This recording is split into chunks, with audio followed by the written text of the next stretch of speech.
Athletics for Life podcast. This is a show where we talk about lessons learned through sport. We interview athletic directors, coaches, former students, and interesting people involved with sports, and just delve into what are the lessons learned through sports and how can they benefit you. Today's guest is Scott Garvis. Jeff, why don't you tell us a little more about Scott? Yeah, welcome everyone to our new episode. Scott Garvis today. He's a certified master in athletic administrator from Iowa. He works at the Ankeny Centennial High School in Iowa. And he also runs a podcast called Beyond the Bench with 3 other ADs from that area, which is a lovely podcast to listen to. Yeah, he's been a prominent figure in state athletic directors associations in Iowa and Minnesota, so kind of from my neck of the woods. And he's been an active member in the NIAAA since 2004. Yeah, and Scott, he received the NIAAA Distinguished Service Award in 2016 and 2018. And he was even a finalist for Athletic Director of the Year. He's been an inspiration for us, just running his own show, Beyond the Bench. We have a lot to learn from him, both in terms of, podcasting and promotion, as well as athletics and activities. So here's Scott. Hello, Mr. Garvis. How you doing? We're doing well. It's been an early morning here, but I know. I'm sorry to get you guys up so early, man. No worries. It's not too bad. I'm happy we have some light now. It's better for the camera. So I'm with you. You're good. Happy that you're here today. Thank you for joining us today. Oh, no worries. I'm happy to do it. It's going to be awesome. Looking forward to it. It's great. Thank you so much. I just finished your latest podcast. It was fun. Yeah, Beyond the Bench. It was really cool. I really enjoyed the part of you might be a coach when or if. And someone was responding, you're a coach when you go to dinner with your school's polo on. I'm like, yep, it sounds like us. Yep. I love it. Yeah, it's great. Some things are different, but so many things are the same. Mm-hmm. They are. So it was great to listen to that. I got some inspiration for our podcast. It was great. Oh, good. It's cool. Yeah. We really enjoyed doing it. It's kind of like our weekly therapy session, we call it. Same here. Always helps. Yeah.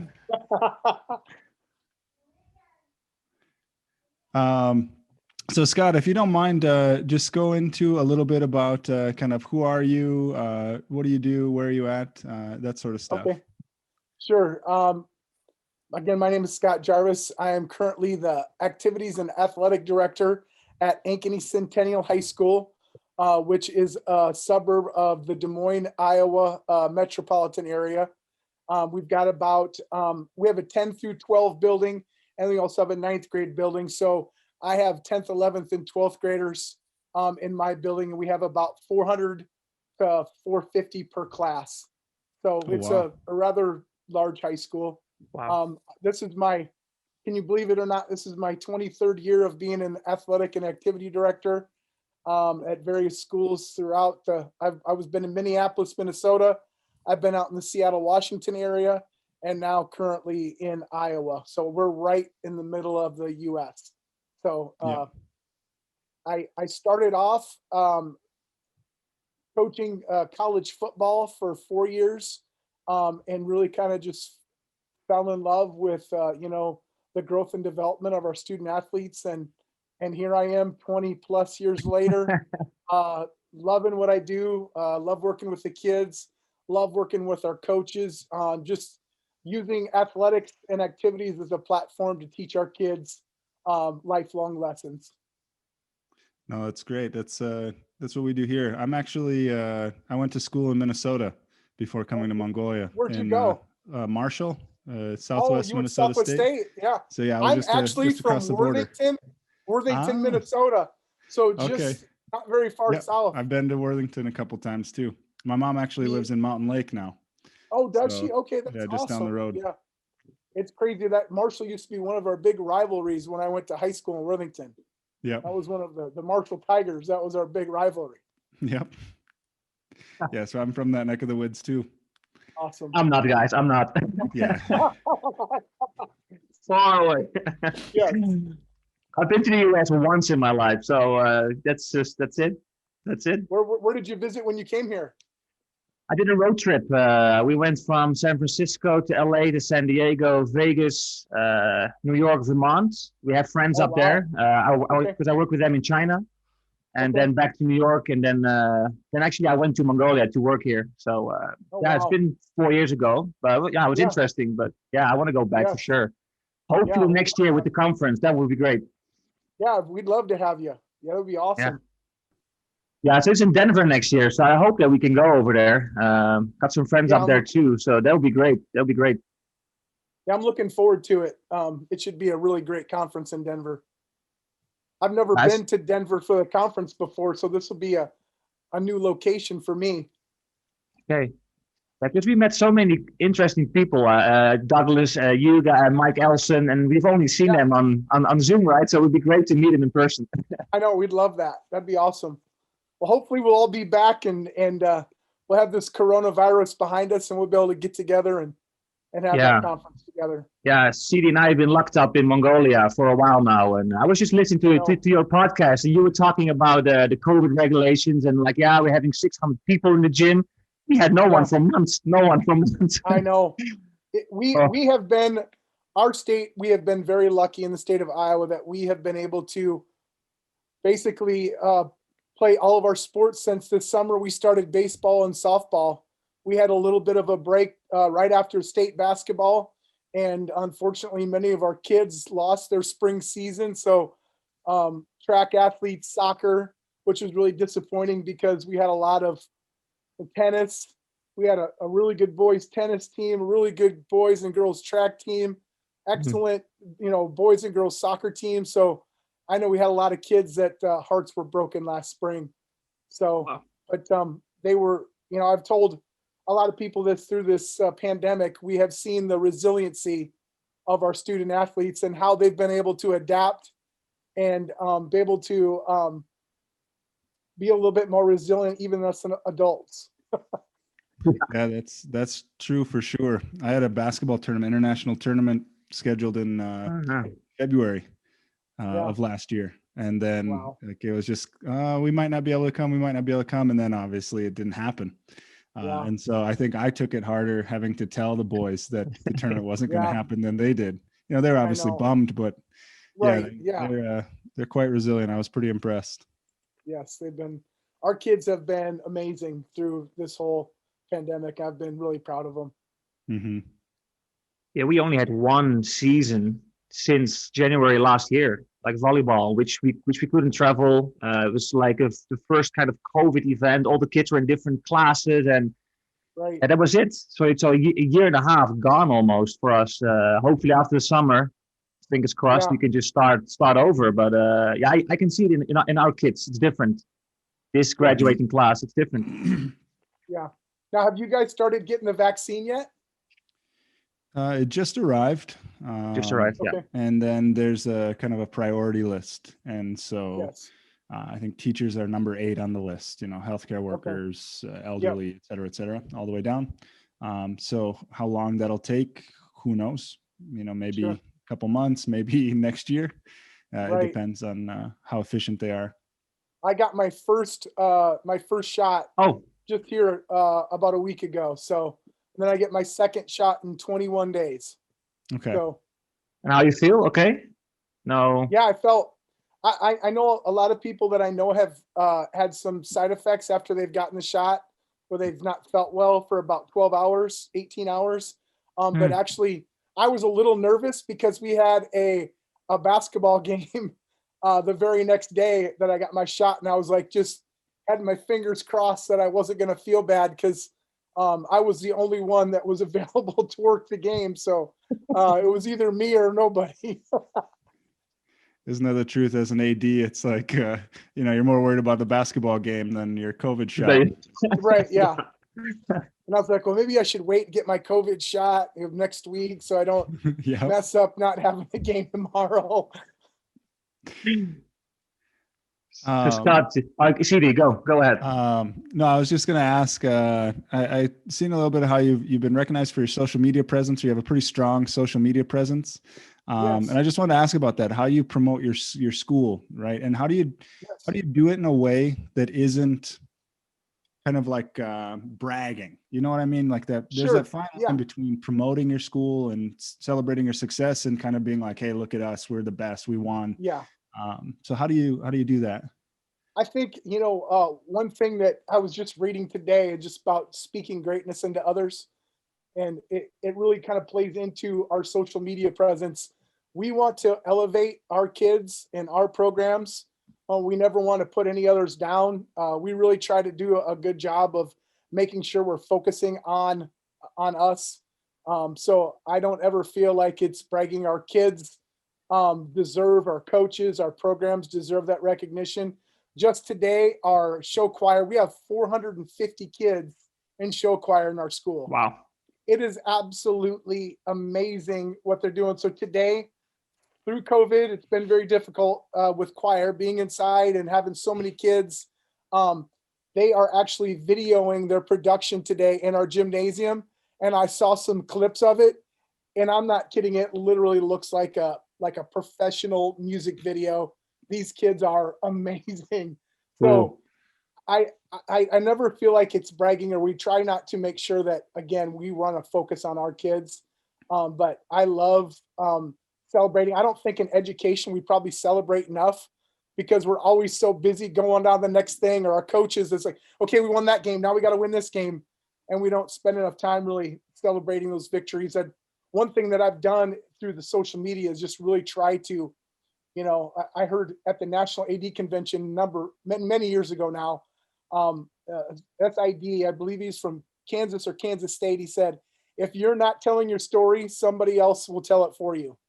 So, there's so much negativity on social media. We want to make sure that we're putting some positivity out there and speaking greatness into our kids and our programs and our coaches and our directors and sponsors, because they work so hard and many of them do not get any recognition. So we want to make sure that that we're highlighting those people that are, especially through this COVID time. We want to make sure we're highlighting those people that are doing great things with our kids. And yeah, there can be a lot of negativity on social media. If you're not putting your story out there, was it if you're not telling your story, somebody else will? Is that the quote? Oh, yeah, that's good. Yeah. That's a good way to put it. Good way to think about it. Scott, you're very, I follow you on LinkedIn, of course, and you're very active on LinkedIn. I saw a lovely post this afternoon for you, this morning for me, about your daughter playing volleyball. That's yes, great. it was awesome. Yes, I probably don't get to watch her nearly as much as I'd like to. But so when I do have those opportunities to watch her play, I really enjoy the time watching her. And she loves both my daughter Alex and Brooke. And now my son has graduated, and so I loved watching him play basketball and football. And so I really hold those moments dear because, as an AD and a coach, that, there's many times I have to miss, Saturday basketball tournament or a wrestling tournament. I really, love watching them play. And I know so many times that as parents, we get all caught up in the wins and the losses, but I just like to see her grow and develop through her sports and the personal and soft skills she gains from that, and just communicating with her teammates, and just seeing that light in her eyes when she does something well. Those are fun moments. So I want to make sure that I still have an opportunity to partake in that at times also. I'm just interested, how do you balance kind of that role as the AD and as the dad? I've got two really young girls, and so I'm thinking down the road at some point. Yeah, I mean, I got to be honest with you. I've probably not been very good at it throughout my career. I was lucky enough to have a saint for a wife who brought my son and my daughter to just about every event, especially when they were little. I remember when my daughter Alex was just born. She was in NICU for a while, and probably about 2 weeks after she got out of the hospital, my wife's at the football game with Alex, and then I remember her running around on the field, and as like a 18-month-old running around on the sidelines, and my son, 5, 6, 7 years old on the sideline being the ball boy. So you really got to combine those two Yeah, worlds, because if you don't, you're going to miss out on more than I even want to, and I miss out on quite a bit. But I've been lucky to have a wife who's been supportive and been able to completely integrate my family and work life together. Mm-hmm. Yeah, A good tip, CD. Yeah, I think the Yes. wife is the key. Yes, there's no doubt. Yeah, She loves Definitely everything. So the better half for sure. yeah. yeah, definitely. Scott, you for me it's very interesting to talk to you, to Mike Elson, to Douglas, because I'm from Holland, right? It's totally different culture, where I'm from. It's very interesting to hear you guys talk about the AD in the US, especially at the NIAAA kind of level. Have you ever thought of going into internationally? I have a couple times. When I was just out of college, I actually interviewed for some like coaching positions in the international realm at the University of Northern Iowa. They had an international fair there. That was a number of years ago. But I would definitely love to have that opportunity sometime. I might have to wait a couple more years till my daughter's out of school, because my 8th grade daughter probably would not like moving away from her friends right now. Yeah, because there's so many differences between what we do and what you guys do. Because I listen to your podcast, like 600 people. That's how many people we get in a whole year, CB, at our events. Counted everybody. It's so different, but we can learn from each other too. It's very interesting for me because I don't have that experience in the US, so it's interesting. Yes, it's the high school sports in the States have become so like I feel like most of our high schools run like colleges.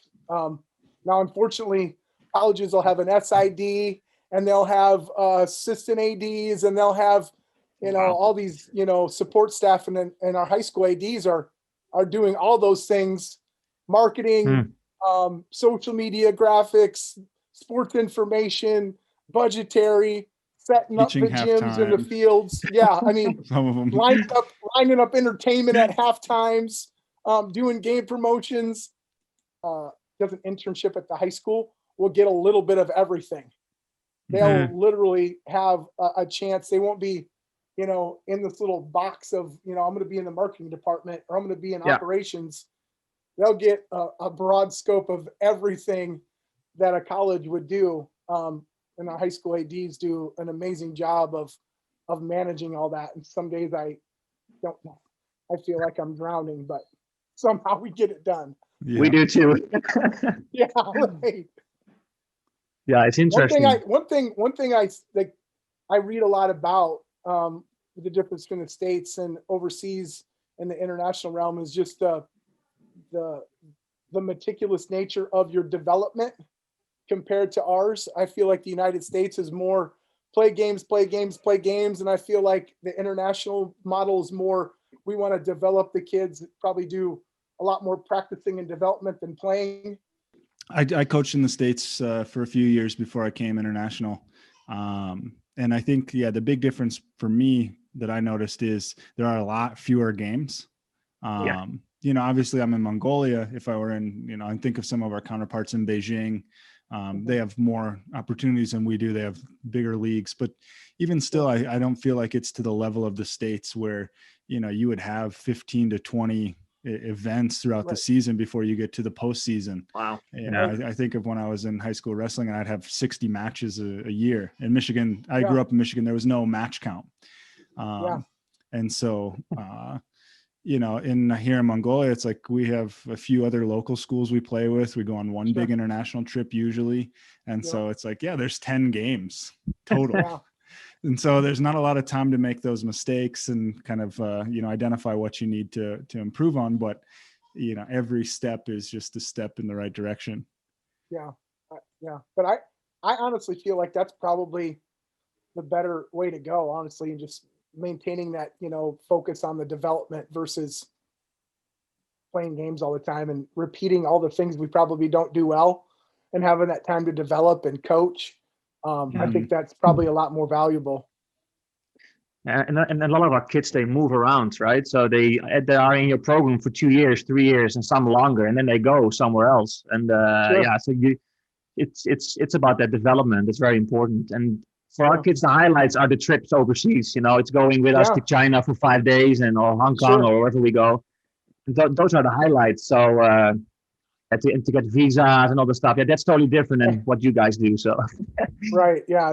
It's crazy, but I think that'd be kind of a neat platform, a neat kind of model to be able to administrate. Yeah, it's got its perks. It's Yeah. different than the States, though. I don't know. There's, Yes. You're dealing with international trips and visas, but Oh yeah. There's the logistics, I'm sure, of travel has to be very meticulous. Yep. You don't get caught at some border with some kid you can't get across. We've been close. I'm sure it's happened before. yeah. I just know when I was out in Seattle, we used to have to get on the ferry to go to some of our games, and and if you didn't get to the last ferry in time, you're gonna have to stay overnight. So Wow. Well, I've had it happen twice now where a name got misspelled just ever so slightly on the train tickets in China. If you're in China buying train tickets, they'll just send you the tickets. But if you're in Mongolia buying Chinese train tickets, you have to pick them up at the train station. And so if there's any discrepancy between their passport and what you ordered, they don't give you the tickets. So, and then at that point, there's no more tickets on that train. And so I've had to send a coach and another athlete by themselves on another train 2-3 hours later, sure. just to get them there. And then you can't call them. You have no idea where they're at, what they're doing. So you just, right. I hope they're coming. Right. Yeah. It gives new meaning to I wonder if the team's going to show up or not. Yeah, exactly. Scott, your podcast Beyond the Bench. Do you see any benefits from starting the podcast with your programs, the philosophy? Because that's why we started our podcast, actually, to get that educational-based athletic philosophy across to our parents and kids here. Have you seen any benefits from your podcast? I think so. I think just the fact that we've been able to connect with ADs of internationally within the States, and I always feel like every time I'm either on our podcast or I'm on another podcast, I learn something. So I always find it very beneficial. I think as ADs, we're really good at stealing good ideas and making them our own. So I'm always looking for good ideas to help better our programs. And I've learned from ADs all over the country and internationally. And, I always tell everybody, I feel like when I get to the point where I don't feel like I can learn anything else, I need to find something else to do, but I'm not anywhere even close to being there yet. So I'll keep on learning. Yeah, you just mentioned on your podcast, we interview people that are smarter than us. So that's why we have you here. Well, I feel bad for you guys. Yeah, especially for us, because we are so isolated here, Scott. So I have CD, and CD has me, and we have a few other people here, but it's very small. It's a very small program. We have 5 schools we work with now, and we're pretty isolated. We haven't seen our counterparts in China for a long time. So it's great to talk to you guys and to steal your things and to use that for our kids. So that's great. Yeah. Yeah. What are some of your goals? Go ahead, yeah, Scott. Go ahead. Yeah. I was just gonna ask, what are some of your goals as an AD? Like, what are you kind of working towards right now? What are you looking forward to? Well, we're just finishing up our winter seasons. So we just got done with our state wrestling tournament, which was awesome. We qualified 6 for state. We had one kid place 5th, which was awesome. Carter Cahill, great kid. We are right now, our girls qualified for state basketball. So we're playing at the state tournament on Monday. Our boys won last night. So now they're playing in the sub-state final. So we're kind of wrapping up winter right now and getting ready for spring. So soccer, boys soccer, girls soccer, boys and girls tennis, boys and girls track, girls golf. So we'll start up here in a few more weeks and we'll kick off our spring season.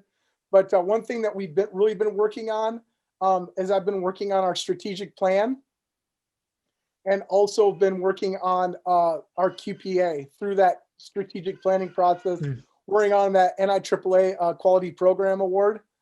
So I've been working on that. That's kind of been my big project this year to complete that strategic plan and that quality program award application. So this is my third school now. I'll be going through that QPA process, and I really enjoy that process because it helps me reflect on what we need to get better at within our school. It's really a great kind of self-audit.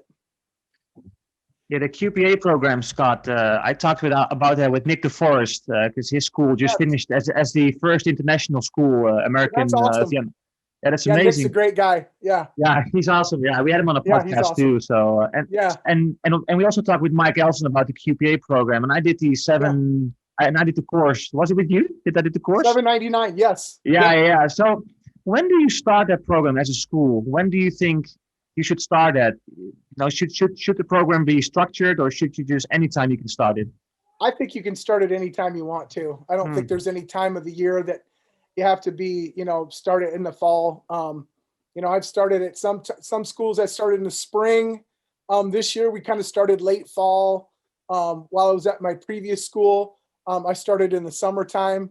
So I think there's, anytime's fine. I mean, I think it's just whenever you feel like you're going to have some time to really dedicate and, like I always try to do it over my break. So Christmas break, spring break, and the summertime when I'm going to have some extra time in between basketball games and baseball games and football games.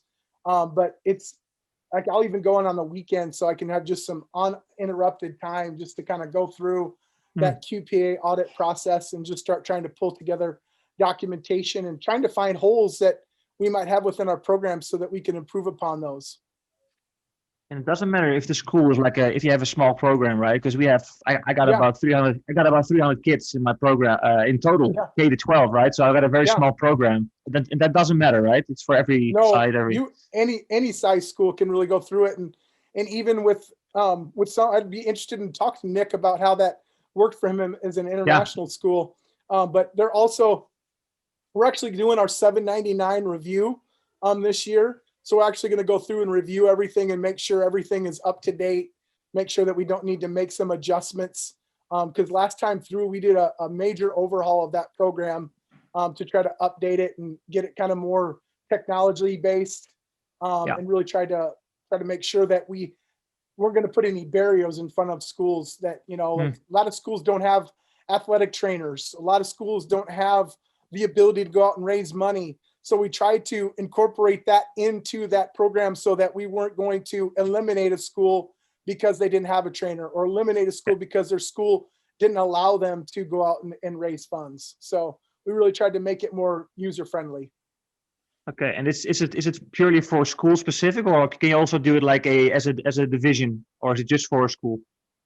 You can do it for Division II. You can really honestly take that framework that is provided by the NIAAA and really, apply it to, a conference, a school district, or anything like that. I think you can really kind of, use that any way that you feel like you can. But I think it's very applicable to just about any kind of organization with athletics. Because when I was talking with Nick, we were texting in your course about it, because Nick finished it, right? And I was like, it might be too big of a program for me alone, because like CD2, it's all a one-man show over here, and so doing it, it is. So doing it together, that might be that might work really well for us to do it as a division. And we've talked about, would it be beneficial for a group of ADs to kind of go through that process together?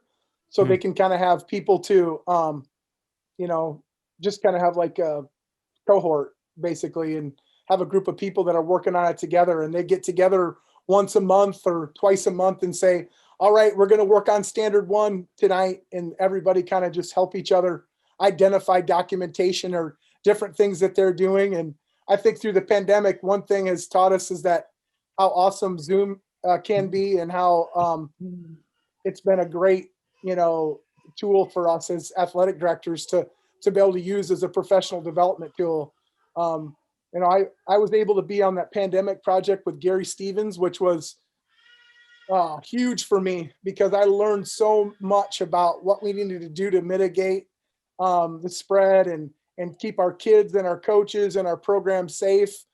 So how awesome is it that we're able to utilize this Zoom platform and really learn and grow and That's get better amazing. from it. Yeah. Yeah, And especially again, Dion with you guys, from another country and be able to learn and grow from you. And it's awesome. even the NIAAA conference, that was Yeah, it's amazing cool this for year, us. just being able to be there and be a part of it. Just a little bit, maybe for any athletic directors that have found this and don't know about the NIAAA. You mentioned a couple courses, I think $7.99. Yep. Yeah. And I know I've taken quite a few courses through them, Jeff as well. Can you talk really briefly about just what is the NIAAA? What are some of the benefits for an AD to join? Sure. What can they get out of it? So it's a great organization. I've learned so much through, the workshops, the national conferences, the LTI courses. I remember the first law course I took, I walked out and I was like, I don't know if I can do this. Just walked out so stressed out. I was like, and that was like 20 some years ago. And I'm like, oh, this is kind of scary, that we got so much on our shoulders and all the things that you got to worry about and make sure that you're mitigating. Again, it's a stressful job, but what a great, position to have impact on our students. So it's really fun. I think the international courses are just actually they're brilliant for me, because I started in 2017 with 501, 502, and I was like, what is this? Because I'm from Holland. I had no clue about all these stuff, so I stopped. And then Nick, and then actually through the pandemic, the 900 courses were getting were taught online. So that's been, especially for a non-US based AD, brilliant for me. Brilliant. Yes. It's again, I probably will never be able to pay back all the knowledge and skills I've developed through, my courses at the NIAAA, but really at the end of the day, just the people from the NIAAA that have just, shared great ideas and been able to share ideas with people. It's been an awesome experience. Yeah, so we are hoping to get to the finish line with the NIAAA too. Both CD and I are working on that, so that's been great. Yeah, it's been great. Yeah. What I'm realizing though is, talking to ADs and people who have been through it, is I don't think there is a finish line with the NIAAA. It's just constant, which is good, but like a marathon that never ends. Yeah, exactly. Yeah, so we just had the first cohort of the CIAA exams, Scott. So nice.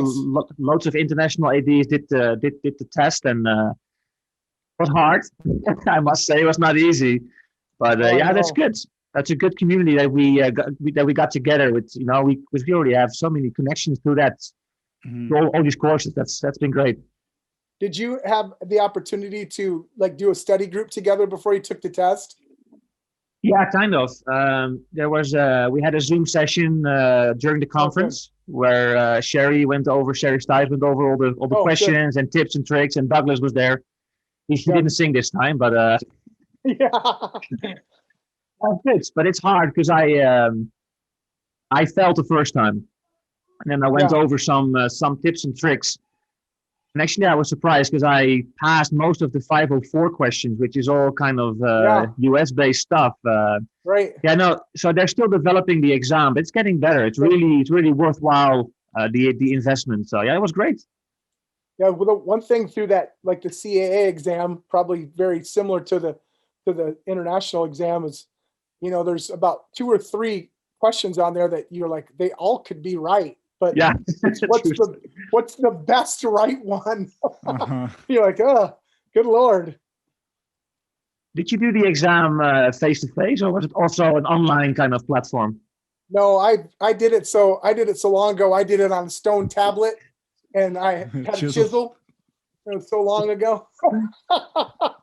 Moses and I were finishing that up together. That's awesome. Yeah, mine was face to face. Yeah, long time ago. Is the Spanish flu a thing then? Is that? Yeah. I remember when the pandemic first started, I looked back at and saw all like the baseball and football teams wearing the old masks on their faces. And I was like, wow, how crazy is that? 100 years later, we're right back in the same exact situation. And the actual, the mechanism that's protecting us is probably not much different than the one that was used in the early 1900s, which is crazy. Yeah. I guess. Then we like tell Phoebe. those kids why history is important. Yeah, exactly. Mhm. No, I was just going to ask if you had any tips. Kind of, we're both newer ADs. You seem to have a ton of knowledge. Just any specific tips or advice for us, young guys, as we're growing and developing as athletic directors? I think we talked about a little bit already, but just finding that balance so that you have time to be a husband and a dad.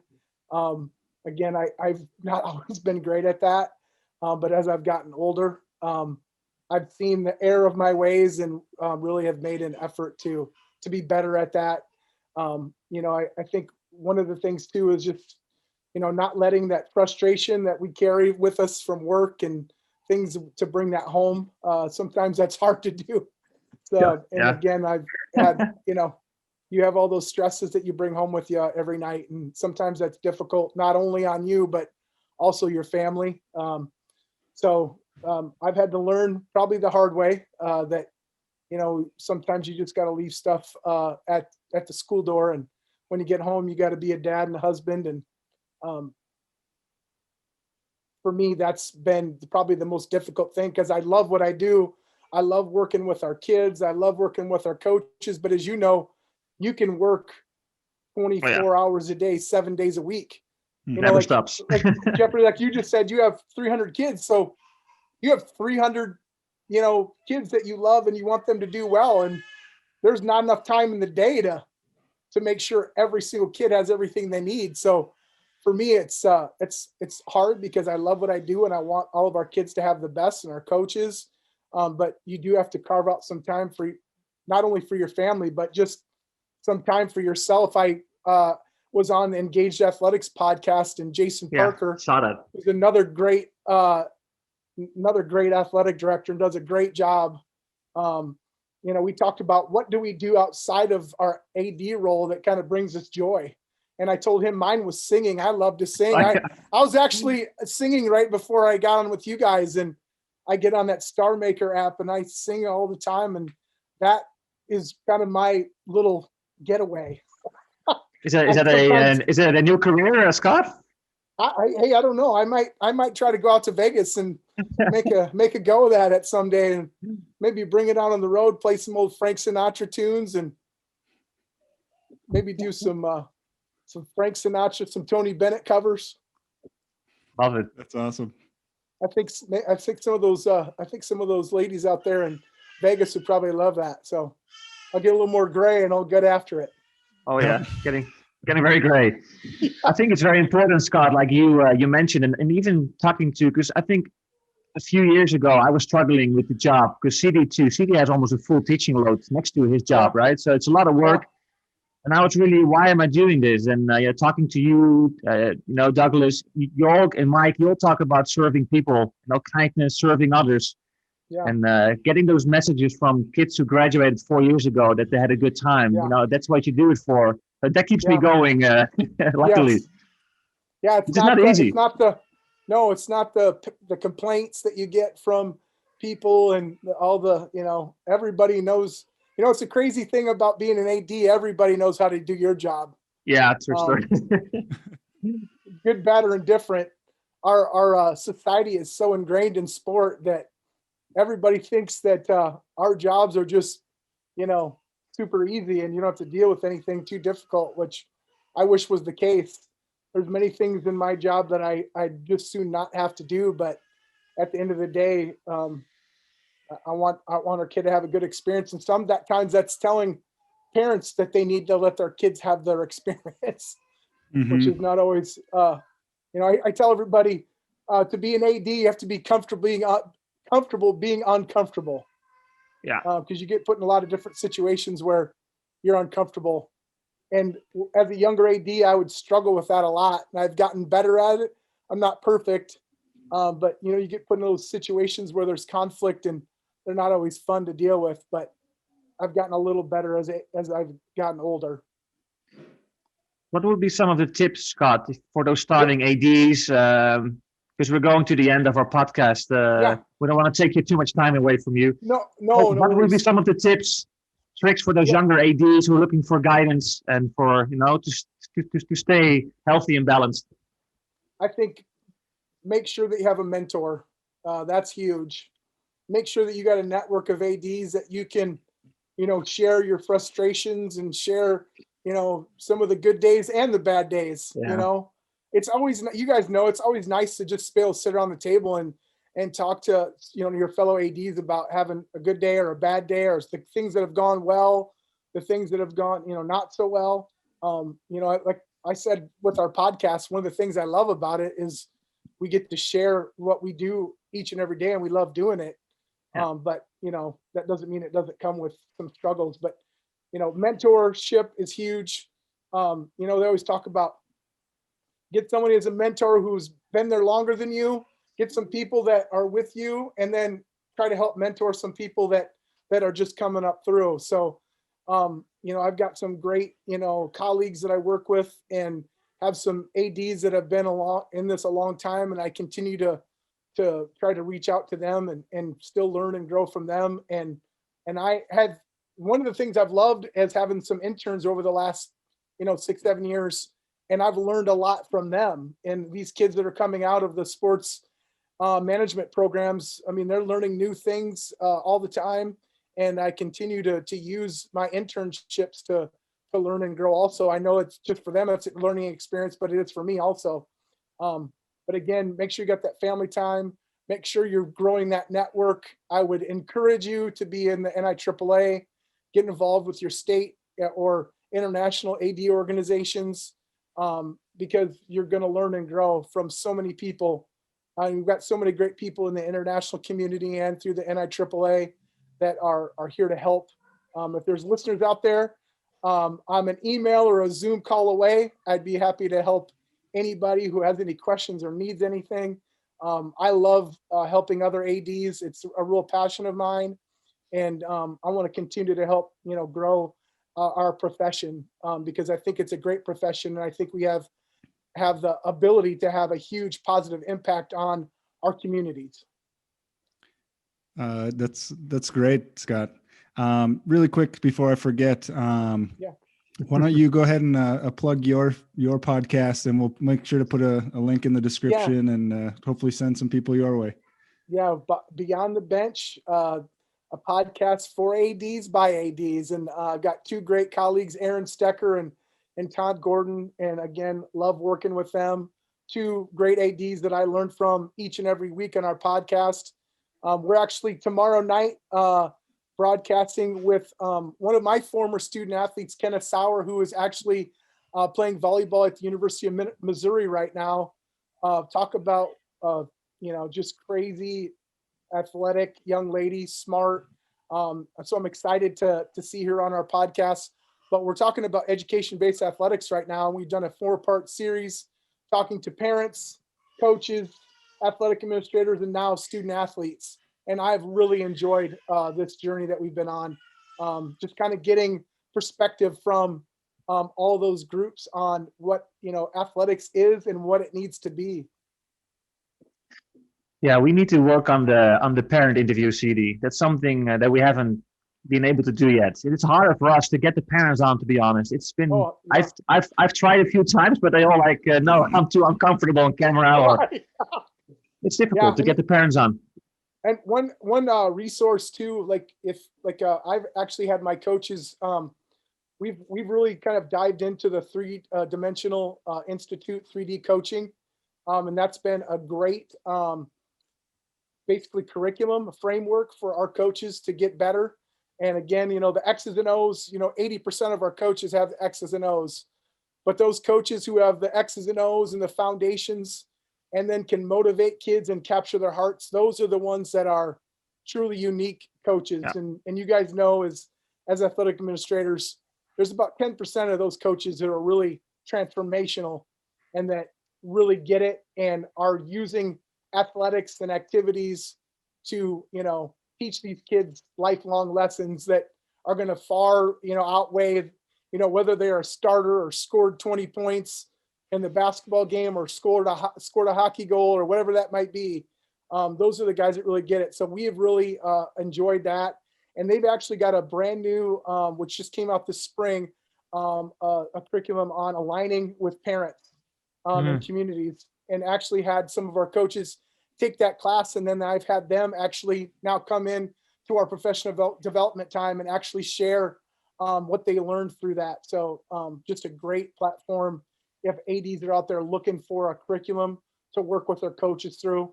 And for me, selfishly, I love it because I get the time to sit down with my coaches now and facilitate some really great in-depth discussions about how we can be better for these kids. What was the name of that, Scott? That's called 3D coaching. Okay. Yeah, I've heard of that. It's really good. I use I Coach Kids. Have you heard of that? Yeah, I actually took that class. Oh, awesome. Yeah, they're great too. Yeah, they're great. And for us, because our coaches don't get paid, it's all volunteer work here, the international circuit, most of it. Some schools, the coaches get paid, but we don't do that.